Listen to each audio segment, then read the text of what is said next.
사도신경으로 우리 신앙 고백합니다. 전능하사 천지를 만드신 하나님 아버지를 내가 믿사오며 그 외아들 우리 주 예수 그리스도를 믿사오니 이는 성령으로 잉태하사 동정녀 마리아에게 나시고 본디오 빌라도에게 고난을 받으사 십자가에 못 박혀 죽으시고 장사한 뒤 사흘 만에 죽은 자 가운데서 다시 살아나시며 하늘에 오르사 전능하신 하나님 우편에 앉아 계시다가 저리로서 산 자와 죽은 자를 심판하러 오시리라. 성령을 믿사오며 거룩한 공회와 성도가 서로 교통하는 곳과 죄를 사해 주시는 곳과 몸이 다시 사는 곳과 영원히 사는 것을 믿사옵나이다. 아멘. 다 함께 앉으셔서 찬송가 374장 통일찬송가로 423장 찬송 후에 장성옥 장로님 기도해 주시겠습니다.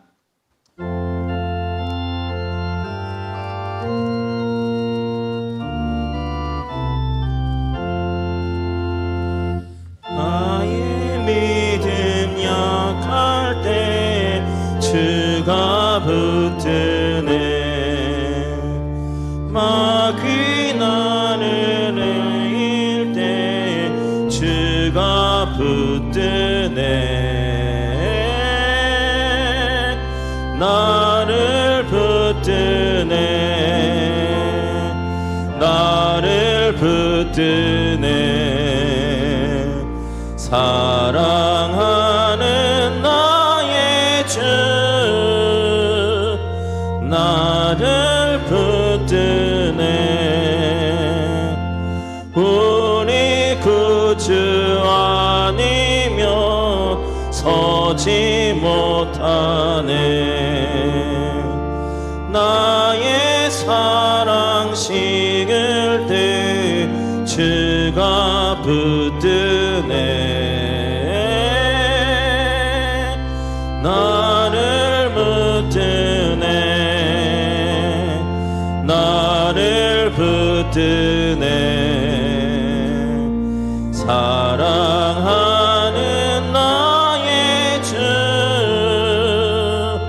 나를 붙드네.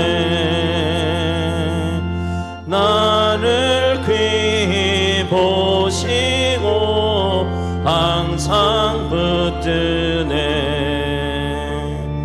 구원 얻은 사람들 항상 붙드네. 나를 붙드네. 나를 붙드네. 사랑하는 나의 주 나를 붙드네. 나의 영혼 약할 때 주가 붙드네. 피를 흘려 샀으니 주가 붙드네. 나를 붙드네. 나를 붙드네. 사랑하는 나의 주 나를 붙드네.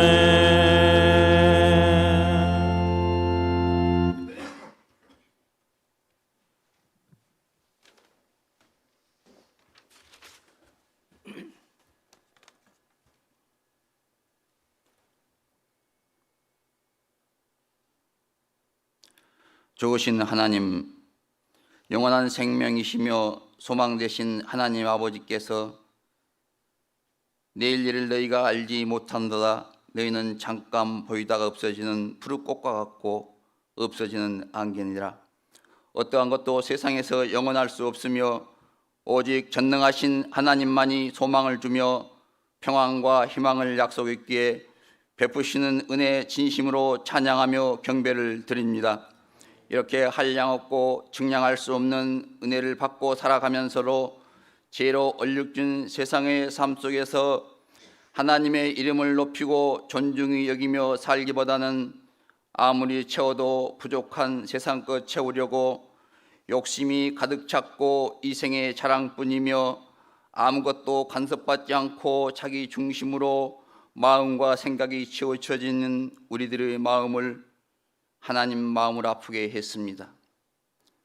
양 같아서 그릇 행하여 각기 제 길로 갔거늘 십자가의 은혜로 우리에 대한 자기의 사랑을 확장시켜 주신 예수님의 사랑을 감사하며 영과 진리로 예배를 드릴 수 있도록 성령님 인도하여 주시옵소서. 성민교회를 통하여 새 생명을 살게 하시니 감사합니다. 은혜와 나눈 사랑을 실천하는 교회 되게 하시며 기쁨과 슬픔을 나눌 수 있는 동역자가 되길 원하는 하나님 사랑받는 교회 되게 하시옵소서. 이웃과 함께하는 믿음이 바로 세워지는 교회 되게 하시옵소서. 이 땅에 뿌려진 축복의 씨앗이 열매를 맺어 하나님이 보호하시는 축복의 땅이 분단의 아픔과 슬픔이 있기에 믿음으로 기도하며 이겨내는 나라가 되게 하시고 혼돈의 정치가 아니라 백성들을 순환으로 삼으려는 어리석은 정치인이 사라지고 지혜를 주셔서 국민들의 어려움과 경제적 어려움을 해결할 수 있도록 하나님 은혜를 더하여 주시옵소서. 신방과 수능 준비 학생들에게 준비했고 기도했던 것보다 더 풍성한 은혜로 소망과 꿈이 이루어지게 하시옵소서. 목사님 연육간에 강건하게 하시고 피곤치 않게 하시옵소서. 주린 영혼에게 좋은 것으로 채워주시기에 잘 준비된 말씀 전하실 때 주님의 사랑을 더 깊이 알게 하옵시고 말씀을 믿음으로 들을 때 어려운 환경으로 은혜의 마음이 약해지고 도적같이 찾아온 고난과 눈물과 한숨과 근심이 연약해지지 않고 하나님의 강하심으로 채워지게 하시옵소서.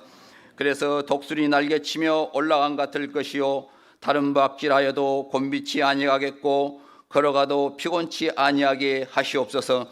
아름다운 목소리로 기쁨과 감사한 마음으로 찬양을 드릴 때 주님 받아주시고 저희들에게는 은혜의 시간이 되게 하옵소서. 오늘도 변함없이 헌신의 수고와 하나님의 영광을 위해서 일하는 사랑하는 성도들에게 이 모든 것이 더해지는 은혜가 있게 하시옵소서. 감사합니다. 예수 그리스도 이름으로 기도드립니다. 아멘.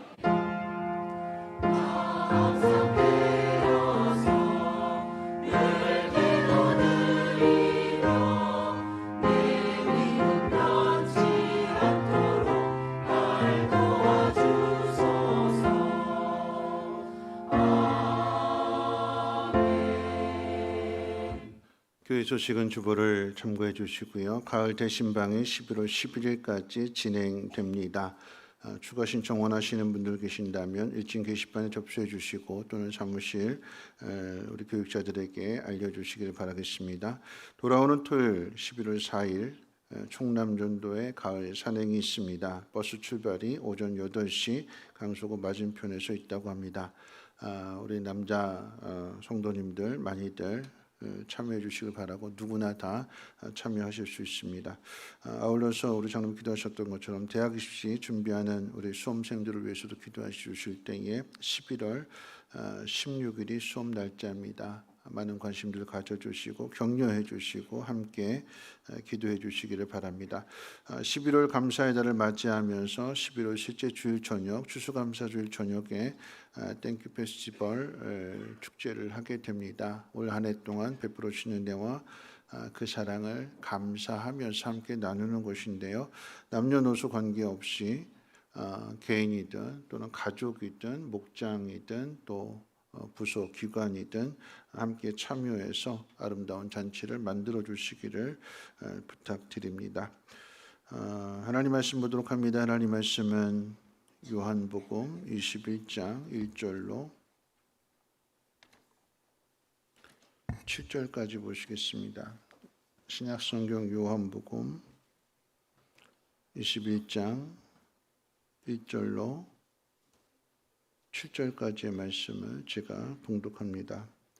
그 후에 예수께서 디베랴 호수에서 또 제자들에게 자기를 나타내셨으니 나타내신 일은 이러하니라. 시몬 베드로와 디두모라 하는 도마와 갈릴리 가나 사람 나다나엘과 세베대의 아들들과 또 다른 제자 둘이 함께 있더니 시몬 베드로가 나는 물고기 잡으러 가노라 하니 그들이 우리도 함께 가겠다 하고 나가서 배에 올랐으나 그날 밤에 아무것도 잡지 못하였더니 날이 새어갈 때에 예수께서 바닷가에 서셨으나 제자들이 예수이신 줄 알지 못하는지라.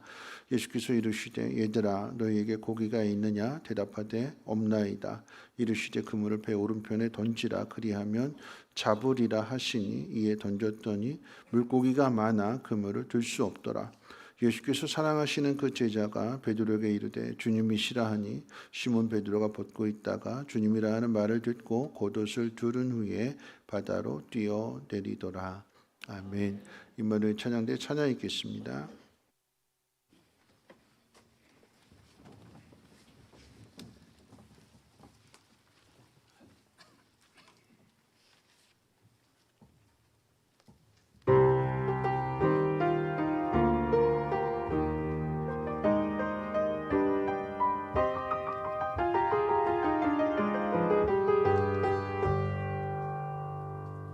인생은 들판에 불과 같고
기도하겠습니다. 모든 것이 내 힘대로 내 마음대로 되지 않습니다. 하나님 도와주셔야 되고 또한 여기까지 도와주셨기에 오늘 우리가 여기에 있음을 고백하며 그 하나님을 예배하며 그 하나님 앞에 감사함으로 귀한 예물을 올려드립니다. 하나님 잊지 않게 하옵소서. 하나님 베풀으신 은혜와 그 사랑이 새록새록 생각나게 하옵시고 그래서 감사함으로써 우리의 마음이 풍요로워지게 하시고 그 마음속에 하나님 더 많은 것들을 채워주심으로 더 많은 사람과 함께 나누게 될 때에 그 감사가 하나님 더 값지게 하옵시고 풍요로울 수 있도록 하나님 인도해 주시옵소서. 하나님 오늘도 하나님 말씀을 듣겠습니다. 오늘 우리에게 주시는 말씀이 생명의 말씀이 되게 하시고 우리의 힘든 문제들을 해결하는 위로의 말씀, 소망의 말씀 되게 하셔서 능히 이겨내게 하시고 하나님 기뻐하시는 그 영광스러운 자리까지 담대히 나갈 수 있도록 하나님 인도해 주시옵소서. 감사드리며 예수님의 이름으로 기도합나이다. 아멘. 네, 우리 옆에 분하고 인사 나누실 때 이렇게 인사하겠습니다. 가을이 되니까 더 보고 싶었습니다. 하나님 당신을 사랑하십니다 하고 인사하겠습니다.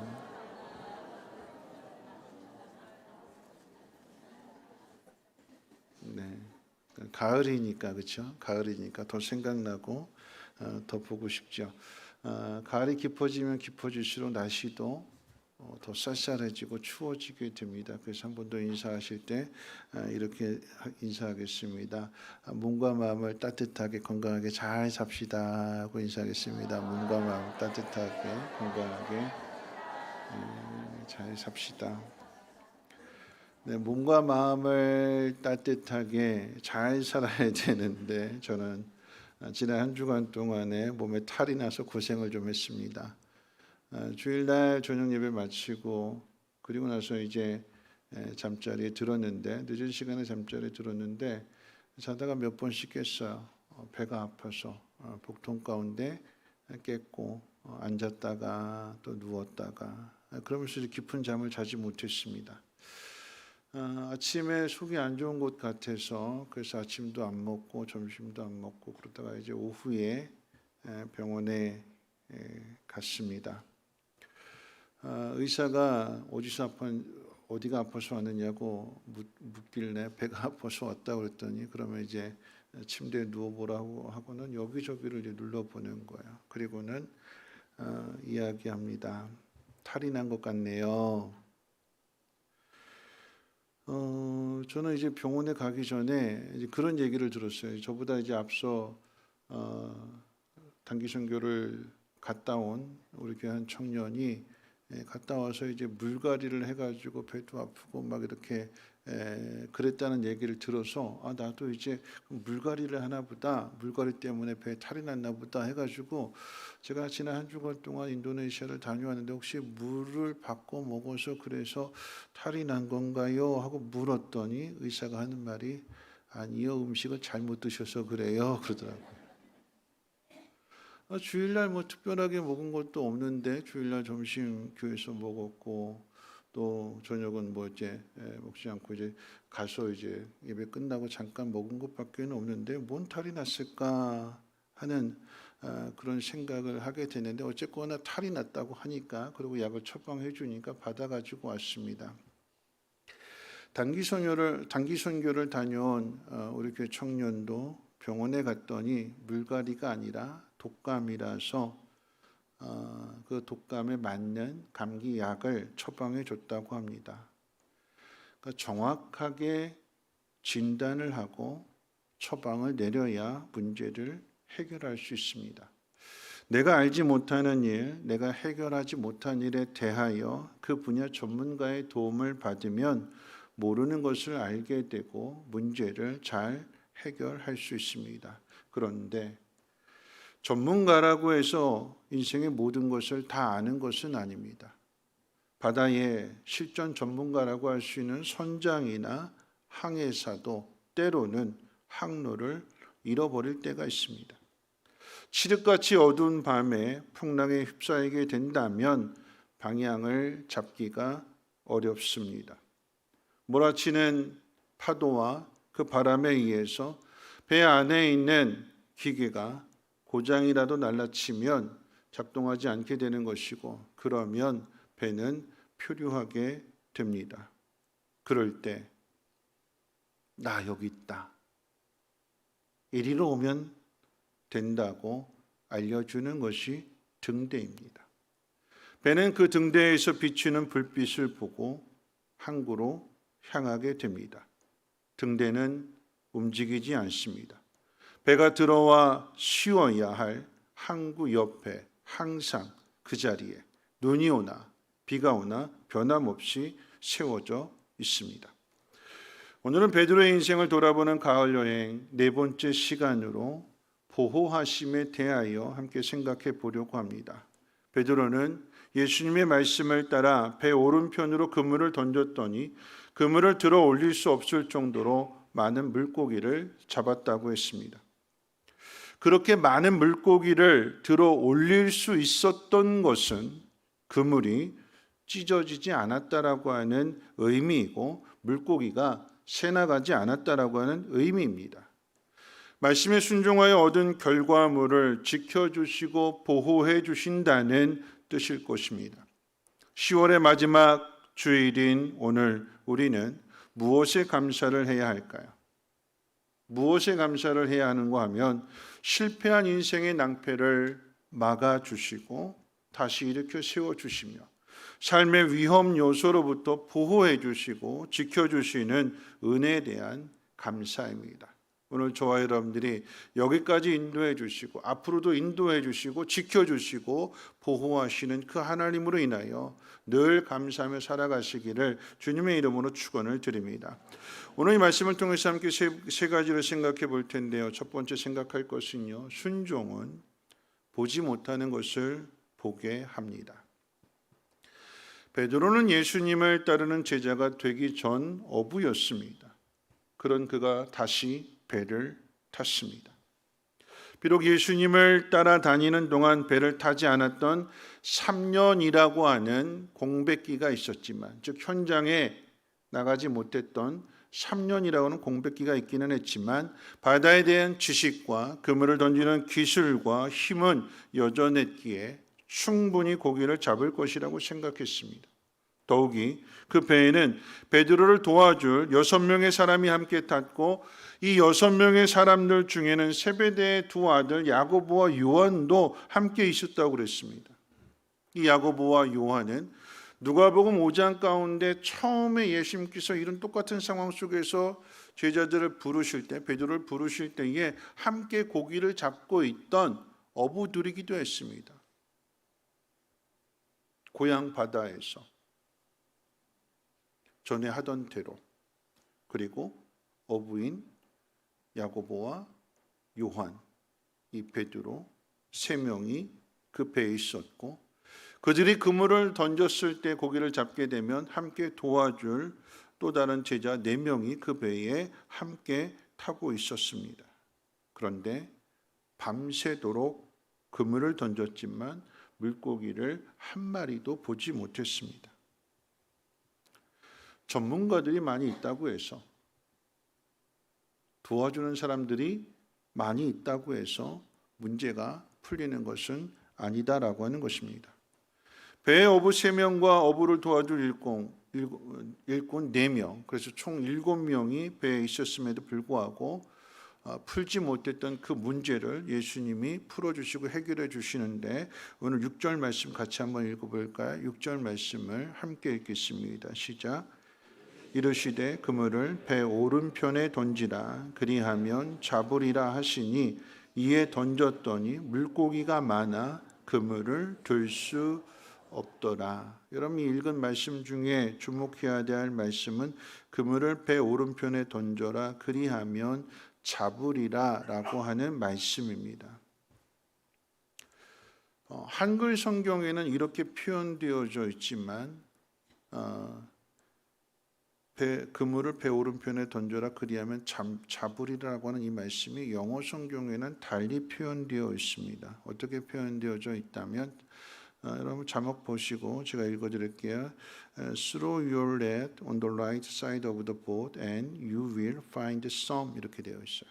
그 무슨 뜻이냐면 그물을 배 오른편으로 던져라. 그러면 너희가 그것을 발견할 것이다. 누가복음 5장에 똑같은 상황이 있었다고 그랬잖아요. 처음 베드로와 또 야고보 요한을 부르실 때에 그때에는 예수님께서 깊은 곳으로 가자. 그곳에 그물을 내려라. 그러면 잡는다. 한글 성경이나 누가복음 5장에 기록된 말씀은 한글 성경이나 영어 성경이나 똑같이 캐치라고 하는 단어를 썼어요. 잡는다. 근데 요한복음 오늘 21장 6절 말씀 속에서는 캐치라고 하는 잡는다라고 하는 단어 대신에 find라고 하는 단어를 썼어요. 찾는다, 발견한다, 보게 된다 그런 단어를 사용하셨습니다. 왜 이런 단어를 사용하셨을까요? 어떤 의미일까요? 똑같이 잡은 건 똑같은데 물고기 잡는 건 똑같은데 왜 그냥 쉽게 캐치라고 하는 단어를 쓰지 않고 find라고 하는 찾는다, 본다, 발견한다 이 단어를 썼을까요? 바다에서 자라고 바닷속의 물고기를 잡는 어부라 할지라도 사람의 눈으로 물속을 들여다볼 수 없고 물속을 들여다볼 수 없다면 그 물속을 헤엄치는 물고기 또한 볼 수 없다는 것입니다. 어부가 물고기를 언제 보게 될까요?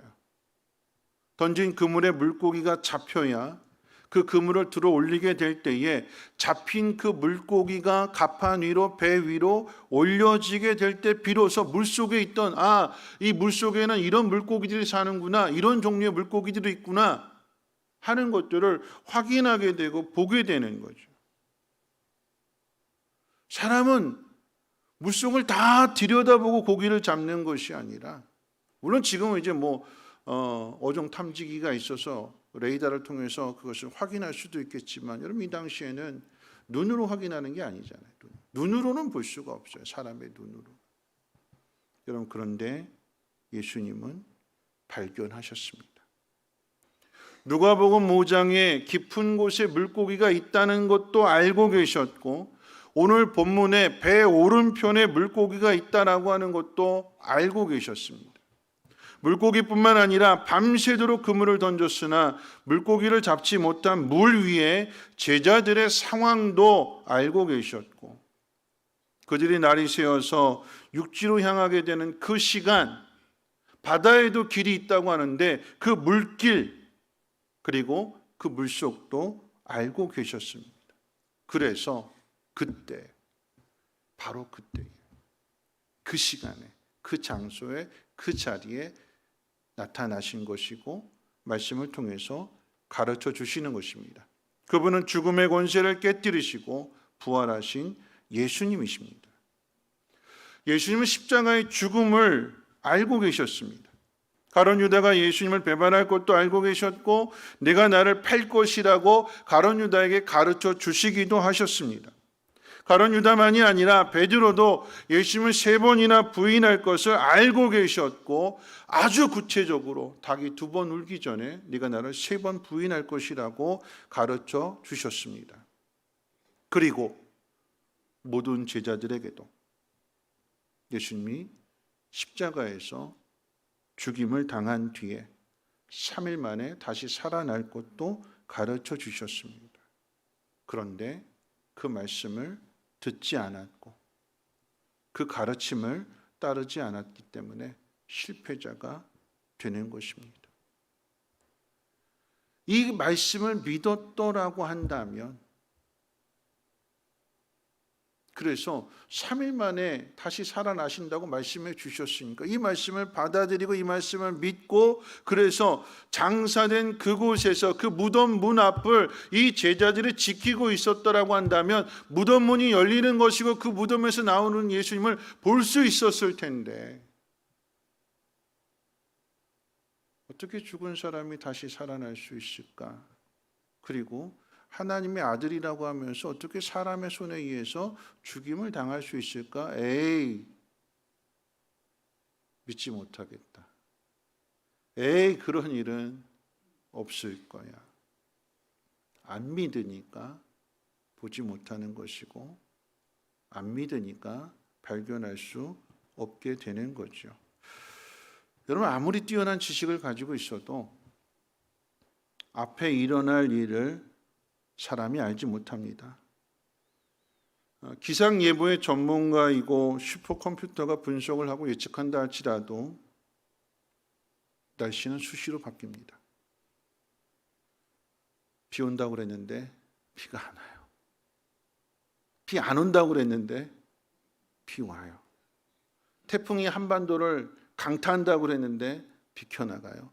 비켜나간다고 그랬는데 강타해요. 사람은 알지 못합니다.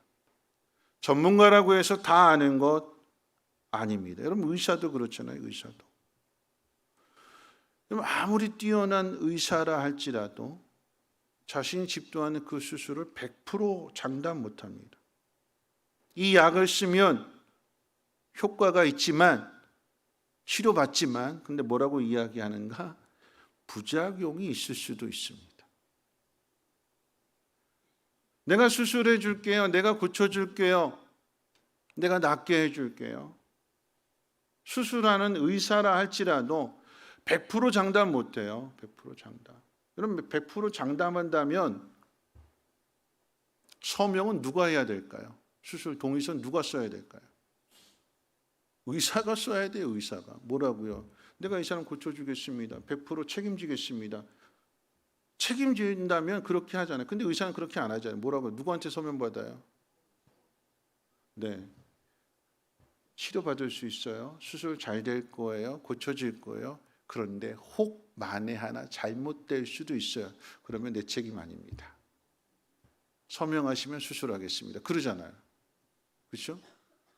여러분, 의사가 내가 책임질게요 하고 의사가 사인하고 서명하고, 여러분들 동의서 안 쓰고 그렇게 수술하시는 분 계세요?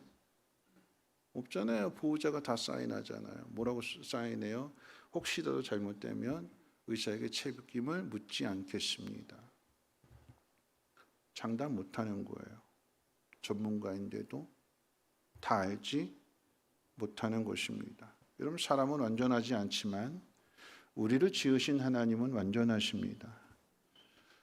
우리에게 완전하신 하나님께서 그 하나님에 대한 믿음을 요구하십니다. 완전하신 하나님을 믿고 도움을 구할 때에 완전하신 하나님의 능력을 볼 수 있다라고 하는 것입니다. 그래서 히브리서 11장은 하나님을 믿는 믿음을 통하여 바라는 일이 이루어지고, 그 믿음을 통해서 보이지 않고 볼 수 없었던 것을 보게 된다고 가르쳐 줍니다. 로마서 10장에서는 그 믿음의 시작은 들음에서 난다고 했습니다. 다시 말씀드리면 예수님의 말씀을 듣고 순종하는 믿음을 가진 사람은 바라는 일을 이루고 보지 못했던 것을 보게 된다는 의미가 됩니다. 오늘 저와 여러분들이 완전하신 하나님의 그 말씀을 믿고 그 하나님을 의지함으로 인하여서 여러분이 보지 못했던 것들을 보게 되고, 이루지 못했던, 풀리지 않던 그 문제들이 풀려지고 해결되어지기를 주님의 이름으로 축원을 드립니다. 자, 두 번째 생각해 볼 것은요, 말씀에 순종하는 자에게 따르는 하나님의 보호하심입니다. 베드로를 비롯한 7명의 제자가 예수님의 말씀을 따라 그물을 던졌고, 그물을 들어 올리는 손에 묵직함이 전해졌습니다. 다른 거죠. 예수님 말씀을 듣기 전에 자신들의 지식, 자신들의 경험, 그리고 자신들의 기술로 그물을 던질 때, 그리고 나서 그 그물을 들어 올리게 될 때에 아주 가볍게 들어 올렸어요. 가볍게. 왜 가볍게 들어 올릴까요? 그 속에 아무것도 없으니까. 던진 그대로, 물론 물이 묻어서 조금은 무겁겠지만 던진 그대로 들어 올리게 될 때에 너무나 가볍게 들어 올리면서 아는 거지요. 있다 없다? 없다. 그물이 아니라 낚시하시는 분도 그렇잖아요. 낚시하시는 분도 낚싯대를 딱 던졌을 때 미끼를 달아서 던져요. 저는 낚시를 좋아하지 않지만 이렇게 던져요. 한 번은 해봤어요. 망둥어 낚시 한 번은 해봤어요. 던졌을 때 던진 그대로 이렇게 낚싯대 들고 있잖아요. 그런데 뭔가 묵직함이, 뭔가 이 손에 느낌이 오잖아요. 느낌이 뭔가 묵직해지는. 그럼 어떻게 해요? 들어 올리죠. 그렇죠? 그럼 잡혔어요? 안 잡혔어요? 잡혔어요. 묵직함이 느껴질 때 딱 들어 올리면 잡힌 거예요. 있어요? 없어요? 있어요. 그런데 내가 던졌는데 이 묵직함이 예사롭지가 않아요. 꽉 물었고 이 낚싯대가 들어 올리는데 줄이 팽팽하고 들어 올릴 수 없을 것 같아요. 뭐가 잡힌 거예요? 고래가 낚싯대로. 큰 믿음이십니다. 네. 전에 제가 한번 얘기할 때 상어라고 얘기했는데 이번에 고래가 됐어요. 와, 네. 고래가. 이런 물고기의 그 무게에 따라 이 묵직함이 손에 느끼는 그 묵직함이 다른 거죠. 그렇죠? 그럼 제자들이 그물을 던졌는데 이전까지 다 실패했고 빈 그물이었고 묵직함이 전혀 없었는데 예수님 말씀대로 배 오른쪽으로 던졌던 이 그물을 끌어당기는데 이게 안 당겨지게 되는 거예요. 그만큼 고기가 많이 잡혔다라고 하는 거예요. 7명이 끌어올리는데 쉽게 들어올리지 못할 정도로의 묵직함으로 지금 힘을 쓰고 있습니다. 그런데 항상 좋은 일에 초를 치는 생각들이 찾아와요. 어떤 생각이냐? 딱 힘을 쓰고 있는데 아직 보지 못했어요. 물고기를 힘쓰고 있는데 이 그물 혹시라도 찢어지면 어떻게 되지?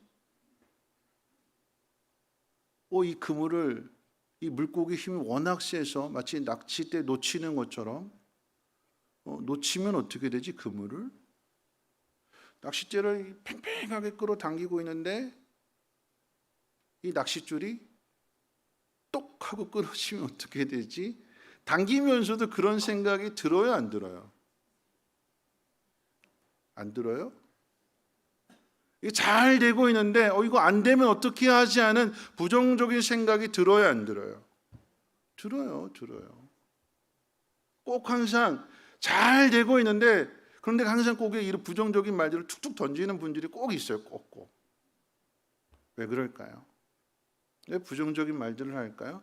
왜 이 그물을 놓치면 어떻게 될까? 이 그물이 찢어져서 고기를 다 세워나가면 어떻게 될까? 하는 이런 생각들, 이런 말들을 왜 할까요? 거기에 대한 확신이 없기 때문에 그래요. 그 일에 대한 분명한 확신이 없기 때문에 기대하는 일이 잘 되지 않고 잘못되면 어찌하나 하는 걱정이 생기기 때문에 이것을 아무것도 잡지 못하고 다 놓쳐버리게 되면 어떻게 하나, 빈손으로 돌아가면 어떻게 하나 하는 그런 두려운 마음이 생기기 때문에 그럽니다. 그래서 믿음의 반대는 의심이고 믿음의 반대는 근심이고 믿음의 반대는 두려움입니다. 예수님의 말씀을 따라 제자들이 던진 그물은 절대 찢어지지 않습니다. 왜요? 왜 찢어지지 않을까요?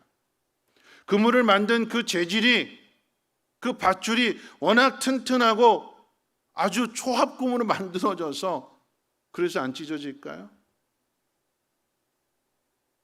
아니에요. 그물을 만든 그 재질 때문에가 아니라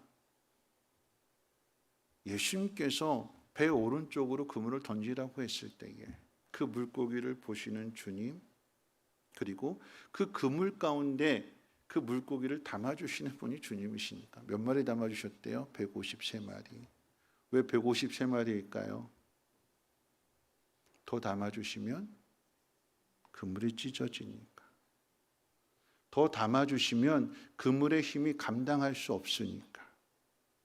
말씀하신 주님이, 명령하신 주님이 그 모든 일을 책임져 주신다라고 하는 것이고 거기에 꼭 알맞게 그것을 넣어주신다라고 하는 의미가 됩니다. 주님이 모든 것을 다 아시는 거죠. 제자들이 잡은 153마리의 물고기는 우연이 아닙니다. 또한 그 제자들이 그 장소에서 던진 그물, 그 시간, 그리고 그때 나타나신 그 예수님은 절대 우연이 아닙니다. 그 모든 것들을 아시는 주님이 그곳에 계셨고 그리고 말씀해 주시고 가르쳐 주신 것입니다. 그 결과로 그물을 찢어지지 않고 들어 올렸고 마침내 153마리의 물고기를 보게 된 것입니다. 무슨 이야기일까요? 말씀을 따라 순종하는 그 길은 주님이 지켜주시고 보호해 주시고 책임지신다라고 하는 이야기. 그러니까 우리가 말씀을 주셨으니까 따라가는 거잖아요. 그리고 그 말씀 가지고 갈 때는 걱정하지 말라라고 하는 얘기예요. 근심하지 말라라고, 힘에 겨워도 들어 올릴 수 있다라고 하는 얘기예요. 적당하게 주님이 넣어주신다라고 하는 의미이지 새어나갈 정도로 찢어질 정도로 그래서 모든 것이 허사가 되게 하시지는 않는다라고 하는 것입니다. 여러분 이 사실 믿으시길 주님의 이름으로 축원을 드립니다. 예수님이 보호하시는 것은 그물 속의 물고기만이 아닙니다. 예수님이 지켜주시고 보호해 주시는 것은 제자들입니다. 그것들을 가르쳐 주시는 사건들이 예수님이 제자들에게 보여주신 그 첫 번째 기적입니다. 어떤 기적일까요? 가나의 혼인잔치에 나타난 기적입니다. 물이 변하여 포도주가 되었고 잔치에 참여했던 사람들은 그 포도주를 마시고 극찬을 했습니다. 이 사건에 대하여 요한복음 2장 11절은 이렇게 기록하고 있는데요. 우리 화면 보시면서 같이 한번 읽어볼까요? 같이 읽겠습니다. 시작. 예수께서 이 첫 표적을 갈릴리 가나에서 행하여 그의 영광을 나타나심에 제자들이 그를 믿으니라. 여러분 기적은 혼인잔치집에서 보여주셨는데 그 잔치집에 집 주인이 아버지가 또는 그 주인공인 신랑이 예수님을 믿었더라 그러지 않고 제자들이 믿었더라 그랬습니다. 여러분 이 제자들은요 예수님부터 부름을 받았지만 자신들의 그 앞날을 다 알지 못했습니다. 잔치집도 마찬가지인 거죠. 잔치집의 손님들을 예상하고 이만큼이면 충분하다라고 준비했던 것이 포도주였는데 다 떨어져 버렸어요. 많이 마셨든지 아니면 사람들이 더 많이 왔든지 포도주는 떨어져 버리고 말았습니다.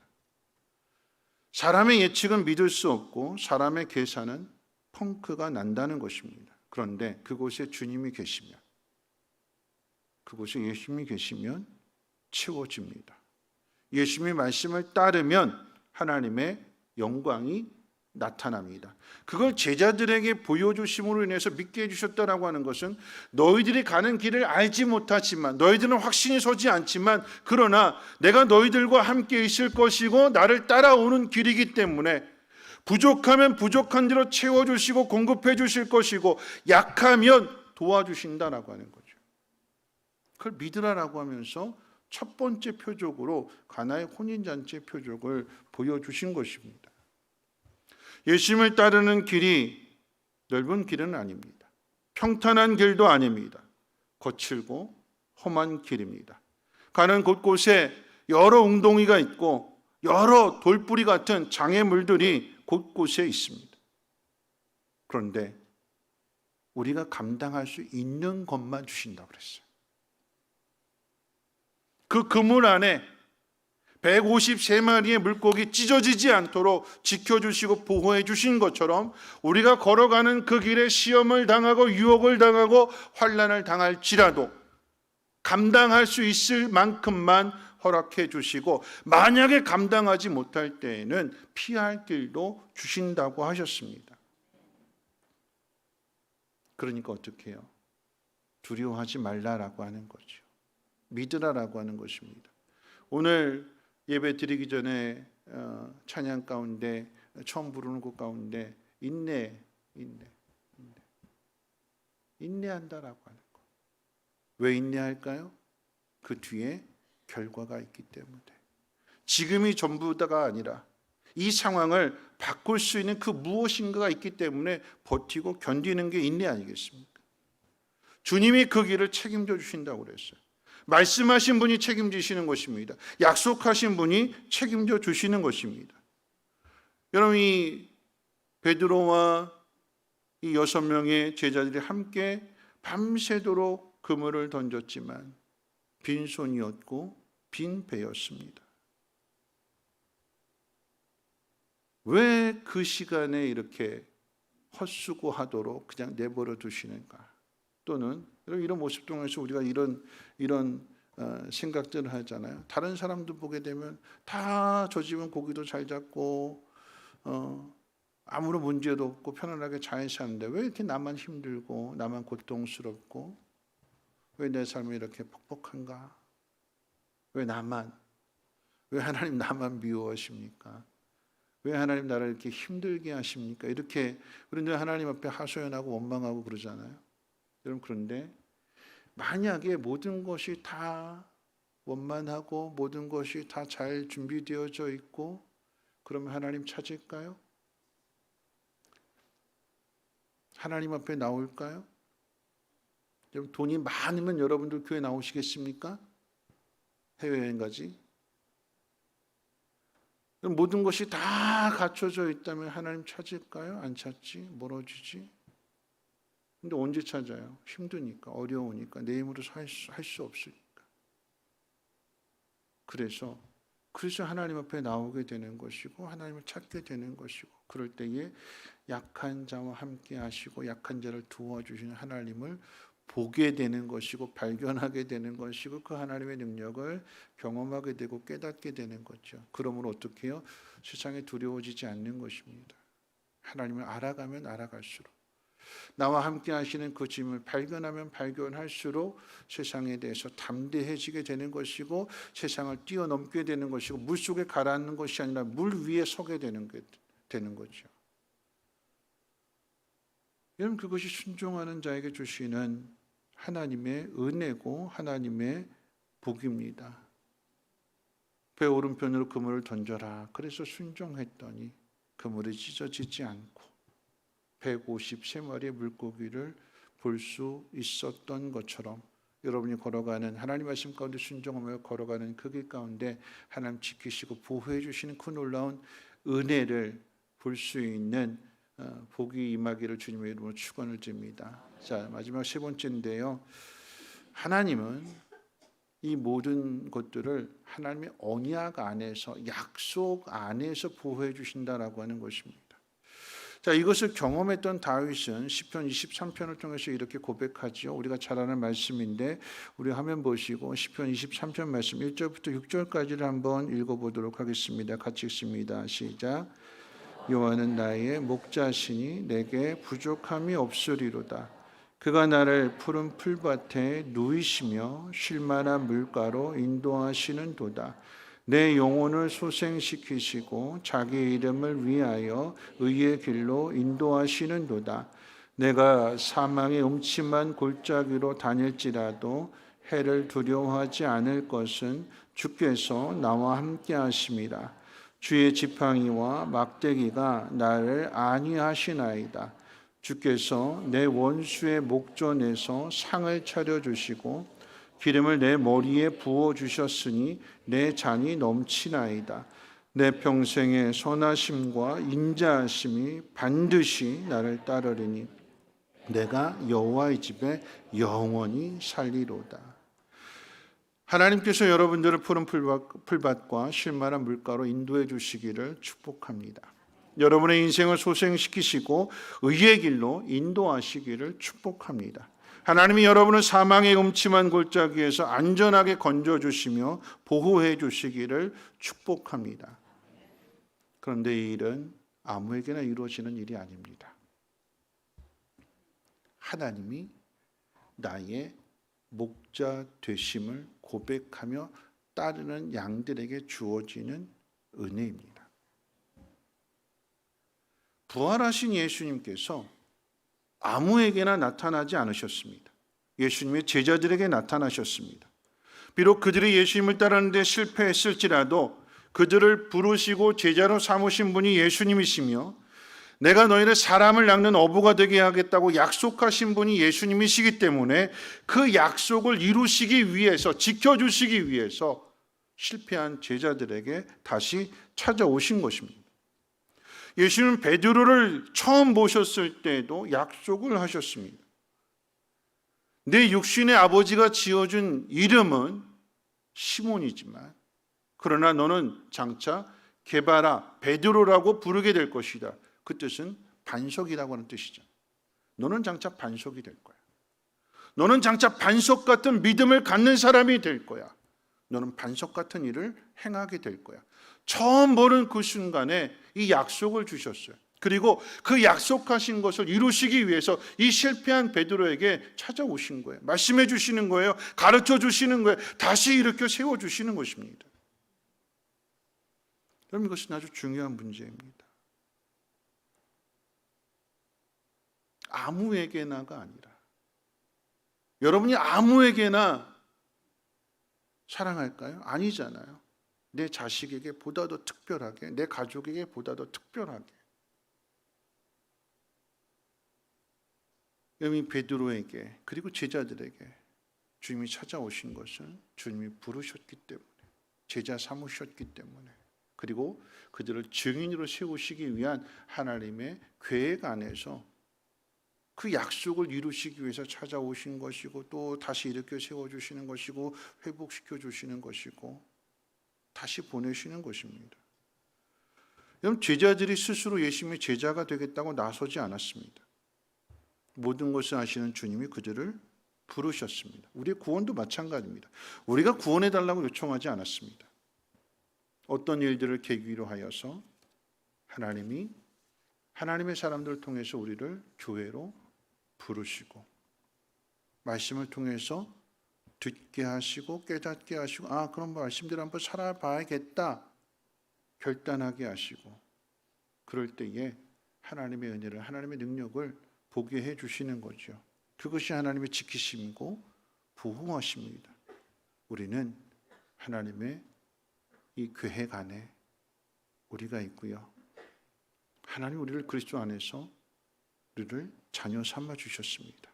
그렇기 때문에 우리를 인도하시고 보호하시고 지켜주시는 거죠. 말씀을 마칠 텐데요, 예수님의 말씀을 귀 기울여 듣지 않고 자기 생각으로 믿었던 베드로는 실패할 수밖에 없었습니다. 다른 사람은 다 주님 버릴지라도 나만큼은 절대 배신하지 않겠다고 사나이답게 큰 소리 쳤지만, 그런 베드로도 실패했습니다. 제자로서 실패한 베드로는 자신의 주 종목이고 전문가라고 할 수 있는 바다에서도 실패했습니다. 그런데 그런 베드로를 다시 출발하게 하십니다. 찾아오셔서 오른쪽으로 그물을 던져라 말씀해 주시고, 말씀에 순종하는 그 그물을 찢어지지 않도록 보호해 주시고, 그래서 그 153마리의 물고기를 통해서 주님이심을 깨닫게 해주시고 부활하신 주님을 보게 해주시는 거죠. 그리고는 그런 베드로를 다시 사명을 주셔서 그 귀한 직분들을 감당하게 하시는 것입니다.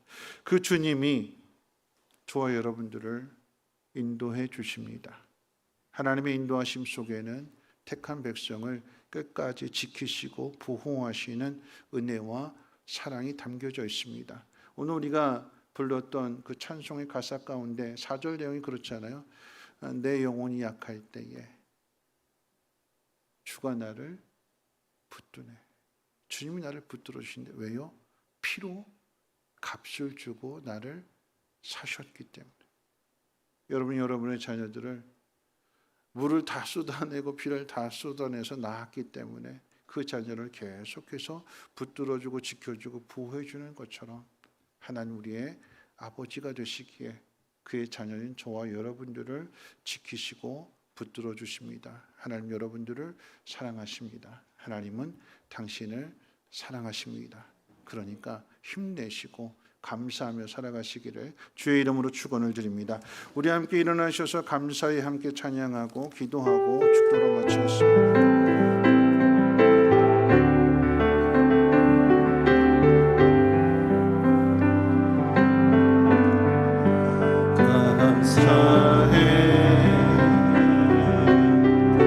시험이 닥쳐올 때에 주께서 인도하시니 두려움 없네.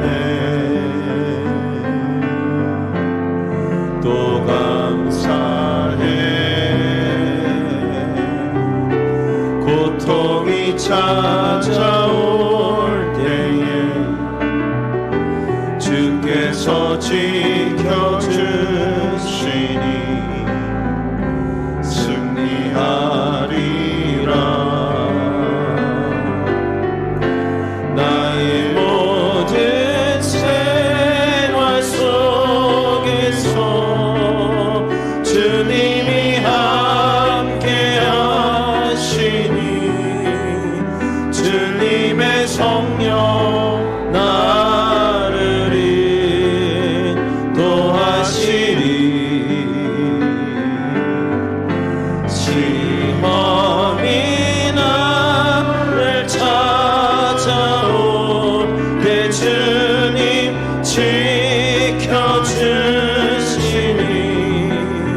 주님의 성령 나를 인도하시니. 모두 감사해, 모두 감사해. 실망 속에서의 힘을 새로운 용기 주시는 주님께 감사. 나의 모든 생활 속에서 나의 모든 생활 속에서 주님이 함께 하시니 주님의 성령 나를 인도하시니. 시험이 나를 찾아올 때 주님 지켜주시니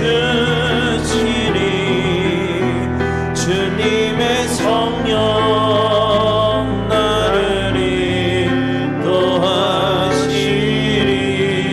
인도하시리. 우리 한번 기도하실 텐데요. 여러분의 있는 그 자리가 여러분의 고집으로, 여러분의 욕심, 여러분의 생각으로 실패한 자리일 수 있습니다. 근데 그럴지라도 주님이 찾아오신대요. 그리고 다시 말씀을 주신대요. 가르쳐 주신대요. 그 말씀대로 따르면 그동안 빈 그물이었고 빈손이었는데 그물을 들어 올리지 못할 정도로의 많은 물고기를 그곳에 담아주신대요. 누구에게요? 말씀을 따르는 사람에게. 누구에게요? 하나님의 약속 안에 있는 사람들에게요.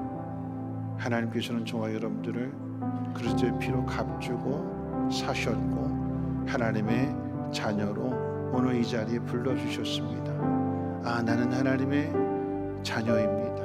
하나님이 내 아버지이십니다. 하나님 나를 도와주시옵소서. 내가 말씀대로 살아보겠습니다. 내가 한번 순종해 보겠습니다. 오늘 여러분이 있는 그 자리에서 결단하고 순종하게 될 때 하나님 여러분들을 지켜주시고 보호해 주실 것입니다. 그래서 하나님을 알게 하실 것입니다. 하나님 나를 긍휼하게 해주시고 내가 주님을 알게 하시고 주님을 아는 그 제자들이 변하여 주님을 증거하는 증인이 되었던 것처럼 하나님 나도 하나님을 전할 수 있는 증인 되게 하옵소서. 우리 함께 통성으로 하나님 앞에 기도합니다. 거룩하신 하나님 감사합니다. 오늘 하나님의 말씀을 듣습니다.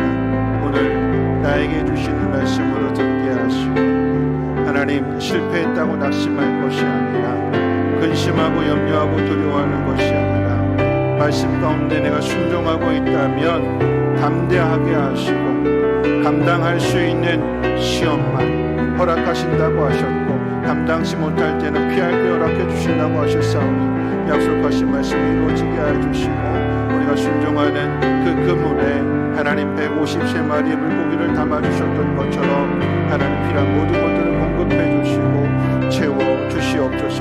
그리고 이러한 일들로 인하여서 세상의 물질이 중요한 것이 아니라 하나님이 중요하신 것을 깨닫게 하여 주시고 더욱 하나님을 신뢰하며 의지하며 하나님의 뜻대로 살아갈 수 있는 우리의 믿음이 되게 도와주시옵소서.